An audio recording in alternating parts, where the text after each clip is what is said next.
proseso tayo dyan na magandang pagdaloy at magandang pagsatuloy sa kanyang dulo sa kanyang. Next. Ito. May bandang next. Yan. Pagilid siya. O. Siya. Yan. Pwede siya ng kilid. Nahan-nahan.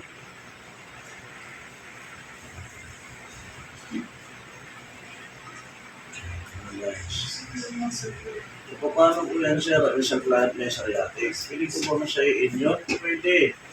So, paano paraan? Psoriatic. Pwede na ganito ang buko. Pwede ko masayin yan sa maganda. Pwede.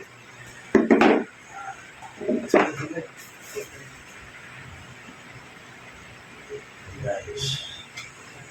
Kasi ang psoriatic, wala po tayo iniinom ng gamot. Wala po iniinom yan. So, proseso lang talaga yan para medyo maibsan ang psoriatic sa ating katawan. Hindi rin. Talaga kung may matupigi, masahe.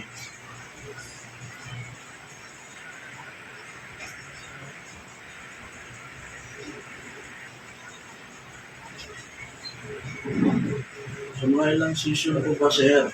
Kapag may psoriatic, pwede po ba mga twice a week, 2 times a week, o 3 times a week? Pwede naman, pero mas magandang regular session dyan, twice a week.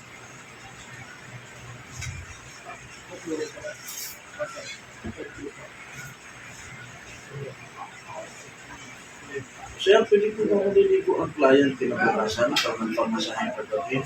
Yes! Pwede maligo? Yes! Pwede maligo. But sir, hindi ko ba maano? Sunod mo tao? Yan Alam mo, ako. cartoon sa tao eh. Akala ko siya siyang Next, pwede maligo ang isang client pag nagpamasahe. Halimbawa ngayon. So sir, pwede po ba maligo kinabukasan? Yes, lagpas na po yan ng 6 to 8 hours. Parang kung salita ka na na yun eh. Exit lang po yan. Mga ma'am, sir, pag may trangkaso si client, Parang may dislocation, parang odd siya. naipitan po ng ugat, o nakapilok po ba? So yan, kinabukasan hindi po tayo dyan pwede makakaligo. May kapunin ko nga tagaling ko sa Maring katanungan, sir, paano po ba masahiin ang isang mild stroke? Pwede yan. Pwede yan.